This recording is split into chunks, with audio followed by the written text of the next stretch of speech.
Doctor, ಏನು ನಮ್ಮ ಅಪ್ಪನ ಜೀವಕ್ಕೇನು ಅಪಾಯ ಇಲ್ಲ ತಾನೆ? ಎಲ್ಲ ಆರಾಮಾಗಿದ್ದಾರೆ ತಾನೆ? ಅಲ್ಲ, ಏನಾದ್ರೂ ಸಮಸ್ಯೆನಾ? ನೋಡಮ್ಮ, ನೀರಲ್ಲಿ ಬಿದ್ದಿದ್ರಲ್ಲ, ಸ್ವಲ್ಪ ಹೊಟ್ಟೆ ಒಳಗಡೆ ಎಲ್ಲ ನೀರು ತುಂಬಿಕೊಂಡಿತ್ತು, ಎಲ್ಲ ತೆಗ್ದಿದೀವಿ. ಹಾ, ಏನು ತೊಂದರೆ ಇಲ್ಲ. ಒಂದು ಇಂಜೆಕ್ಷನ್ ಕೊಟ್ಟಿದೀವಿ.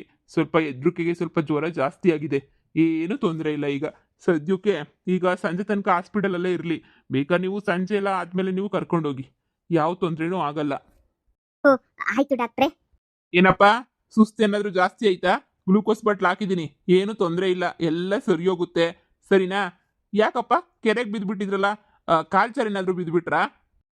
ಹೌದು ಡಾಕ್ಟ್ರೆ, ಕಾಲ್ ಜಾರ್ಬಿಟ್ಟು ಕೆಳಗಡೆ ಬಿದ್ಬಿಟ್ಟೆ. ಏನೋ ಹೊಸಿ ಕೆಲಸ ಇತ್ತು, ಹೋಗಿದ್ದೆ ಕೆರೆತಾಗೆ, ಹಂಗೆ ಕಾಲ್ ಜಾರ್ಬಿಟ್ಟು ಹೊಸಿ ಹೆಂಗೆ ಕೆಳಗಡೆ ಮುಗಿಸ್ಬಿಟ್ಟೆ ಡಾಕ್ಟ್ರೆ. ನಾವು ಸೂಸೈಡ್ ಕೇಸ್ ಅಂತ ಅನ್ಕೊಂಡ್ವಿ, ಯಾಕಂದ್ರೆ ಸೂಸೈಡ್ ಕೇಸ್ ಆದ್ರೆ ನಾವು ಪೊಲೀಸ್ ಸ್ಟೇಷನ್ಗೆ ಕಂಪ್ಲೇಂಟ್ ಮಾಡ್ಬೇಕಾಗುತ್ತೆ. ಇದೇನು ಸೂಸೈಡ್ ಕೇಸ್ ಏನಲ್ಲ ತಾನೇ? ಇಲ್ಲ ಇಲ್ಲ ಇಲ್ಲ ಡಾಕ್ಟ್ರೆ, ಆ ಥರ ಏನೂ ಇಲ್ಲ. ಹೊಸಿ ಕಾಲ್ ಜಾರ್ಬಿಡ್ತು ಅಷ್ಟೇ, ನೀರು ಮುಗಿಸ್ಬಿಟ್ಟೆ, ಬೇರೆ ಇನ್ನೇನೂ ಇಲ್ಲ ಡಾಕ್ಟ್ರೆ. ನೋಡಮ್ಮ, ಇಂಜೆಕ್ಷನ್ನು ಮಾತ್ರೆ ಎಲ್ಲಾನು ಕೊಟ್ಟಿದ್ದೀನಿ. ಅವ್ರಿಗೆ ಏನಾದರೂ ಒಂಚೂರು ಟಿಫನ್ ತಂದ್ಬಿಟ್ಟು ಇಡ್ಲಿನೋ ಏನಾದರೂ ಕೊಟ್ಬಿಟ್ಟು ತಿನ್ನಿಸಿ ಅವರಿಗೆ, ಸರಿನಾ? ಏನು ತೊಂದರೆ ಇಲ್ಲ. ನೀರಿಗೆ ಬಿದ್ದಿರೋದಕ್ಕೆ ಸ್ವಲ್ಪ ಆ ಥರ ಟೆನ್ಷನ್ಗೆ ಆ ಥರ ಆಗಿದೆ, ಇನ್ನೇನು ತೊಂದರೆ ಇಲ್ಲ. ಒಂದು ಪ್ಲೇಟ್ ಇಡ್ಲಿ ಏನಾದ್ರು ತಂದ್ಬಿಟ್ಟು ಇಲ್ಲೇ ಹೊರಗಡೆ ಹೋಟ್ಲಾಗ ತಂದ್ಬಿಟ್ಟು ಸ್ವಲ್ಪ ಕೊಡಿ. ಇನ್ನು ಉಳಿದಿದ್ದು ಮಧ್ಯಾಹ್ನಕ್ಕೆ ಒಂದ್ಸಲ ಬರ್ತೀನಿ ನಾನು, ಈ ಗ್ಲೂಕೋಸ್ ಬಾಟ್ಲೆಲ್ಲ ಮುಗಿಲಿ.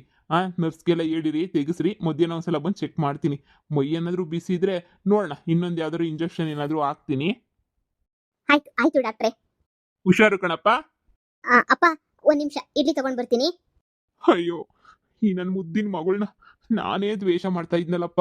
ಇವಳಿಂದನೇ ನಾನು ಸಾವು ಬರ್ತದೆ ಅಂತ ಇವಳನ್ನೇ ಸಾಯ್ಸಕ್ ನೋಡಿದ್ನಲ್ಲ ನಾನು. ಆದ್ರೆ ಇವಳೆ ನನ್ನ ಜೀವ ಉಳಿಸ್ತಾವಳೆ ಅಂತಂದ್ರೆ, ಥೂ, ನನ್ ಬದುಕಿದ್ದು ಸತ್ತಂಗೆ ಎಣಿಯ ಎಕ್ಕಡ ತಗೊಂಡು ಹೊಡ್ಕೋಬೇಕು ನಾನು, ಪಟ ಪಟ ಪಟ ಪಟ ಪಟ ಅಂತ.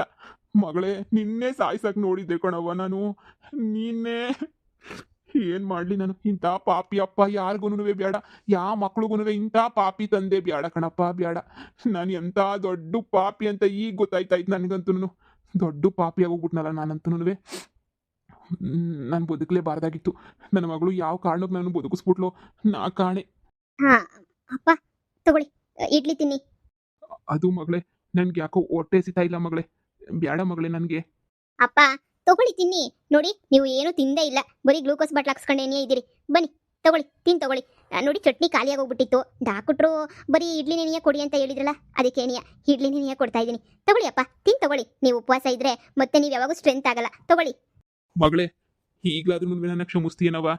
ಯಾಕಂದ್ರೆ ನನ್ನಂಥ ಪಾಪಿ ಅಪ್ಪ ಯಾರಿಗೂ ಬೇಡ. ನಾನು ದೊಡ್ಡ ಪಾಪಿಷ್ಟ ನೀನಿಯ ಬಿಡು. ನನ್ನಂಥ ಪಾಪಿ ತಂದೆನ ಪಡೆದಿರ ನೀನೇನಿಯ ಎಂತೋಳು ಅಂತ ಹೆಂಗೆ ಹೇಳು? ನಂದೇ ತಪ್ಪಾಗ್ಬಿಡ್ತು ಮಗಳೇ, ದೊಡ್ಡ ತಪ್ಪು ಮಾಡ್ಬಿಟ್ಟೆ ನಾನಂತೂ. ನಾನು ಯಾವುದೇ ಕಾರಣಕ್ಕೂ ಅಪ್ಪ ಆಗಬಾರ್ದಾಗಿತ್ತು ಕಣ್ಮಗಳೇ. ನೀನು ಬದುಕಿದ್ದಾಗ ನಿನ್ನೇನಿಯ ಸಾಯಿಸ್ಬೇಕು ಅಂತ ನೋಡ್ಬಿಟ್ಟು ನೀನು ಸಾಯಿಸು, ನಿನ್ನಿಂದ ನನ್ನ ಪ್ರಾಣಕ್ಕೂನ ಆಯ್ತದೆ ಅಂತ ಅವ್ನು ಯಾವನೋ ಬಡ ಜ್ಯೋತಿಷ್ಯ ಹೇಳ್ಬಿಟ್ರೆ ಅದಕ್ಕೆ ನಾನು ಎದುರುಬಿಟ್ಟು ನಿನ್ನಿಂದ ನನ್ನ ಸಾವಾಯ್ತದೆ ಅಂತ ಹೇಳ್ಬಿಟ್ಟು ನಾನೇ ನಿನ್ನ ಸಾಯಿಸಕ್ಕೆ ಅಂತ ಹೇಳ್ಬಿಟ್ಟು ಕೊಟ್ಬಿಟ್ಟಿದ್ದೆ ಕಣವ. ಆದರೆ ನಿನ್ನಿಂದನೇ ಇವತ್ತು ನನ್ನ ಜೀವ ಉಳಿತು. ನನ್ನಂಥ ಬಡಪಾಯಿ ಯಾವ್ರಿಗೂ ಅಪ್ಪ ಆಗಲೇಬಾರ್ದು. ನನಗೆ ಯಾವ ಅಧಿಕಾರನೂ ಇಲ್ಲ ಕಣವ. ಅಪ್ಪ ಆಗೋ ಅಧಿಕಾರ ನನಗಿಲ್ಲ. ಎಲ್ಲ ಕಳ್ಕೊಬಿಟ್ಟೆ ಮಗಳೇ. ನೋಡು, ನಿನ್ನ ಕ್ಷಮಿಸು ಅಂತ ಹೇಳ್ಬಿಟ್ಟು ನಾನಂತೂ ಹೇಳೋಕ್ಕೆ ಬಾಯಿ ಬರೋಕ್ಕಿಲ್ಲ ನನಗೆ. ನನ್ನಂಥ ಪಾಪಿನಾಗೆ ಯಾವ ಕ್ಷಮೆನೂ ಇಲ್ಲ ಕಣವ. ಅಪ್ಪ, ಈ ನನ್ನ ಜೀವನ ನೀವು ಕೊಟ್ರೆ ಭಿಕ್ಷೆನೇನಿಯ. ನೀವೇ ತಾನೆ ಈ ಜೀವನ ಎಲ್ಲರನ್ನೂ ಕೊಟ್ಟಿರೋದು. ನೀವಿಲ್ಲ ಅಂತ ಹೇಳಿದ್ರೆ ನಾನು ಹೆಂಗಿರ್ತಾ ಇದ್ದೆ ಇಲ್ಲಿ? ನೋಡಿ, ನೀವು ಯಾವುದ್ರ ಬಗ್ಗೆ ಯೋಚನೆ ಮಾಡಬೇಡಿ ಅಪ್ಪ. ನಾನಿದ್ದೀನಿ, ಎಲ್ಲನೂ ನೋಡ್ಕೊತೀನಿ. ನೋಡಿ, ಹಳೇದೆಲ್ಲ ಬಿಟ್ಬಿಡಿ. ನಾನು ನಿಮ್ಮ ಮಗಳು. ನಾನು ನಿಮಗೆ ಸಹಾಯ ಮಾಡ್ದಂಗೆ ಇನ್ನು ಯಾರಿಗೆ ಸಹಾಯ ಮಾಡೋಕ್ಕಾಗುತ್ತದೆ ಅಪ್ಪ? ಈಗ ಹೇಳಿ, ಯಾಕೆ ಈ ಥರ ಮಾಡ್ಕೊಂಡ್ರಿ? ಏನಾಯಿತು? ಏನಕ್ಕೆ ಸಹಾಯ ಅಂತ ಮಟ್ಟಕ್ಕೆ ಯಾಕೆ ಹೋಗಿದ್ರಿ ನೀವು? ಇಲ್ಲ ಕಣವ, ಕಾಲ್ ಜಾರ್ ಬಿತ್ತು ಅಂತ ಏನು ಹೇಳಕ್ಕೆ ಹೋಗ್ಬೇಡಿ. ಹೇಳಿ ಅಪ್ಪ, ಏನಾಯಿತು ಅಂತ ಹೇಳ್ಬಿಟ್ಟು. ಅಷ್ಟು ಧೈರ್ಯವಾಗಿ ಊರಿನ ಸಾವುಕಾರರು ಅಂತ ಹೇಳ್ಬಿಟ್ಟು ಎಲ್ಲಾನು ಹೇಳ್ಕೊಂಡು ಓಡಾಡ್ಕೊಂಡಿದ್ದವರು ಈಗ ಇದ್ದಕ್ಕಿದ್ದಂಗೆ ಏನಾಯ್ತಪ್ಪ ನಿನಗೆ? ಸಹಾಯ ಅಂತದ್ದು ಏನಾಯಿತು? ಏನಾರ ಸಮಸ್ಯೆನಾ? ಏನಾರ ಇದ್ರೆ ನನಗೆ ಹೇಳಿ. ನನ್ನ ಕ್ಷಣಕ್ಕೆ ನಿಮ್ಮ ಪ್ರಾಬ್ಲಮ್ನ ನಾನು ಹೆಂಗೋ ಸಾಲ್ವ್ ಮಾಡ್ಕೊಂಬಿಟ್ಟು ಬಂದ್ಬಿಡ್ತೀನಿ. ಹೇಳಿ ಅಪ್ಪ. ಏನಿಲ್ಲ ಮಗಳೇ, ನಾನು ದೊಡ್ಡ ತಿಪ್ಪೆ ಮಾಡ್ಬಿಟ್ಟಿದ್ದೀನಿ. ಕ್ಷಮಿಸಕ್ಕಾಗ್ದಿರ ಅಂತ ತಿಪ್ಪುಗಳೆಲ್ಲ ಮಾಡ್ಬಿಟ್ಟಿದ್ದೀನಿ ನಾನು. ಈಗ ಬಂದವಳಲ್ಲ ನನ್ನ ಮೊದಲನೇ ಹೆಂಡ್ತಿ ಅಂತ ಹೇಳ್ಬಿಟ್ಟು, ಅವಳು ಎಂಥ ಮೋಸ್ಕಾತಿ ಅಂತ ಗೊತ್ತಾಗ್ಬಿಡ್ತು. ಅವಳು ಇನ್ನೊಂದು ಮದುವೆ ಮಾಡ್ಕೊಂಡು ಬೇಜಾನ್ ಆಟ ಆಡ್ಬಿಟ್ಟು ಹಿಂಗೆಲ್ಲನೂ ಮಾಡ್ಬಿಟ್ಟು ಬಂದವಳೆ. ನನಗೆ ಏನು ಮಾಡಬೇಕು, ಮಾಡಬೇಕು ಅಂತ ಗೊತ್ತಾಗಲಿಲ್ಲ ನನಗಂತೂ. ನನಗೆ ಏನಿದ್ರು ಎಂಥ ತಪ್ಪು ಮಾಡ್ಬಿಟ್ಟೆ. ನಿಮ್ಮ ಅಮ್ಮನ್ನ ಕೈ ಬಿಟ್ಬಿಟ್ಟು ನಾನು ಏನೋ ಇವಳಿಂದೆ ಹೋಗ್ಬಿಟ್ಟು ದೊಡ್ಡ ಪಾಪದ ಕೆಲಸ ಮಾಡ್ಬಿಟ್ಟೆ ಅಂತ ಅನ್ನಿಸ್ತೈತೆ ಕಣ್ಮಗಳೇ ನನಗಂತೂ. ನೋಡು ಮಗಳೇ, ಆಗಿದ್ದೆಲ್ಲನೂ ಆಗೋಯ್ತು ಅಂತ ಹೇಳ್ಬಿಟ್ಟು ನಾನು ನಿಮ್ಮ ಅಮ್ಮಂತ ಕ್ಷಮೆ ಕೇಳಕ್ಕೆ ಹೋಗಿದ್ದೆ. ಆದರೆ ನಿಮ್ಮಮ್ಮ ಯಾವುದೇ ಕಾರಣಕ್ಕೂ ನಾನಂತೂ ಕ್ಷಮಿಸಕ್ಕಿಲ್ಲ ಅಂದರೆ ಕ್ಷಮಿಸಕ್ಕಿಲ್ಲ, ಹೋಗಿ ಏನಾರ ಮಾಡ್ಕೊಂಡು ಸಾಯಿ ಅಂತ ಹೇಳ್ಬಿಟ್ಟು ಬೈದ್ಬಿಟ್ಲು ಕಣವ. ನನಗೂ ಬೇರೆ ದಿಕ್ಕಿಲ್ಲ. ಏನು ಮಾಡಲಿ, ಬದುಕಿತ್ತಾನೆ ನನಗೆ ಏನು ಸಾಧನೆ ಮಾಡಲಿ ಹೇಳು? ಯಾರಿಗೋಸ್ಕರ ಬದುಕಿರ್ಬೇಕು ಅಂತಲೇ ಗೊತ್ತಾಗಲಿಲ್ಲ ನನಗೆ. ಅದಕ್ಕೆ ಕಣವ ಸಾಯಕ್ಕೆ ಅಂತ ಬಂದ್ಬಿಟ್ಟೆ. ನೋಡವ್ವ, ನಿಮ್ಮಂಥ ಮಕ್ಳನ್ನ ಪಡೆಯೋಕ್ಕೆ ನಾನು 7 ಜನ್ಮದ ಪುಣ್ಯ ಮಾಡಿರಬೇಕಿತ್ತು. ನಾನು ಮಾಡಿರೋ ಸಾಲ ಎಲ್ಲನೂ ಗುಟ್ಟಾಗಿ ನಿಮ್ಮ ಅಣ್ಣಯ್ಯ ಅಂದರೆ ನನ್ನ ಮಗ ಚಿಕ್ಕ ಸಾವುಕಾರ ತೀರಿಸ್ಬಿಟ್ಟ. ನೀನು ನೋಡಿದ್ರೆ ನನ್ನ ಪ್ರಾಣನೇನಿಯ ಭಿಕ್ಷೆ ಕೊಟ್ಬಿಟ್ಟಿದ್ಯಾ.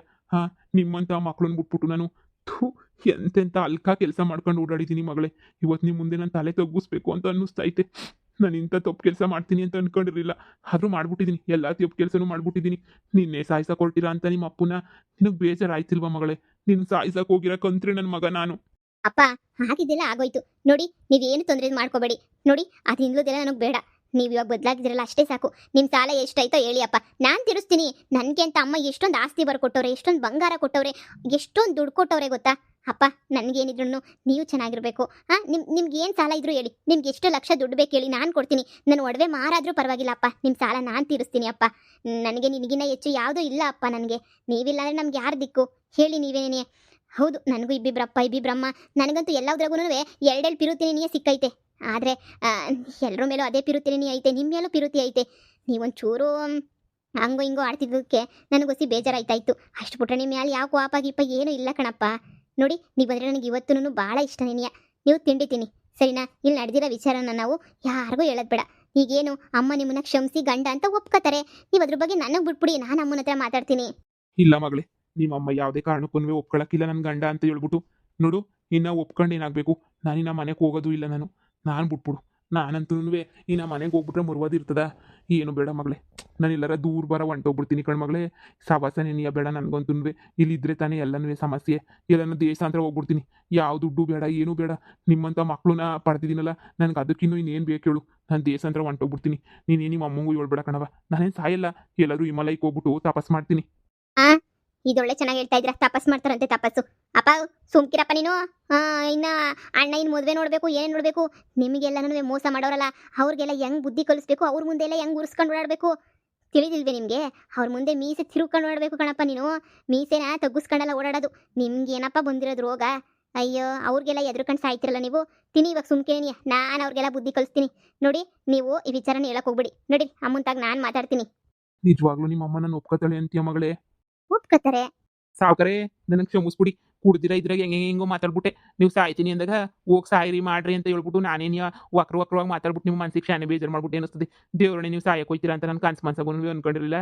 ನೀವು ಹಿಂಗೆ ಸಾಯಕ್ಕೆ ಹೋಗಿದ ತಕ್ಷಣ ನಂಗೆ ಒಂಥರ ದೊಂಗದಂಗೆ ಆಗ್ಬಿಡ್ತು. ದಯವಿಟ್ಟು ನನಗೆ ಕ್ಷಮಿಸ್ಬಿಡಿ, ತಪ್ಪಾಯಿತು. ಇನ್ನೊಂದು ಇಂಥ ಕೆಲಸ ಎಲ್ಲ ಮಾಡೋಕ್ಕಿಲ್ಲ. ನೀವು ಸಾಯ್ತೀರಾ ಅಂತ ನಾನು ಅನ್ಕೊಂಡಿರಲಿಲ್ಲ, ತಪ್ಪಾಯಿತು. ಬುಡ್ಲ ಕೃಷ್ಣ, ಪರವಾಗಿಲ್ಲ ಬುಡ್ಲ. ಏನೋ ಆಗೋಯ್ತಲ್ಲ. ನಾನು ಮನ್ಸಕ್ಕೆ ಶಾನೆ ನೋವು ಇಟ್ಕೊಂಡಿದ್ದೆ. ನೋಡ್ಲಾ, ಈ ವಿಷಯನ ಊರಾಗೆಲ್ಲ ಹೇಳಕ್ಕೆ ಹೋಗ್ಬೇಡ ಕಣ್ಲಾ. ಎಲ್ಲರ ಉಂಟ ಸಾವುಕರೇ, ನೀವು ನನಗೆ ಎಷ್ಟು ಗೀತ ನೀವು ನನಗೆ ಕೊಡ್ಸಿಲ್ಲ ಹೇಳಿ ತಿನ್ನಕ್ಕೆ ಮಾಡಕ್ಕೆ ಅದಕ್ಕೆ ಇದಕ್ಕೆ ಅಂತ ಹೇಳ್ಬಿಟ್ಟು ಸಂದಾಗ ತಿನ್ಕೊಂಡಿವ್ನಿ. ಈಗ ನೀವು ಹಿಂಗೆ ಮಾಡ್ಕೊಂಡ್ರಿ ಅಂತ ನಾನು ಊರು ತುಂಬ ಹೇಳ್ಕೊಬಿಡ್ಬೋತೀನಿ. ಇಲ್ಲ ಹಂಗೆಲ್ಲ ಹೇಳೋಕ್ಕಿಲ್ಲ. ನೋಡಿ, ಡಾಕ್ಟ್ರು ಹೇಳಿದ್ರು ಎಲ್ಲ ಹುಷಾರಾಗಿದ್ದೀರಾ ಅಂತ ಹೇಳ್ಬಿಟ್ಟು ಟೆನ್ಷನ್ ತಗೊಬಿಡಿ.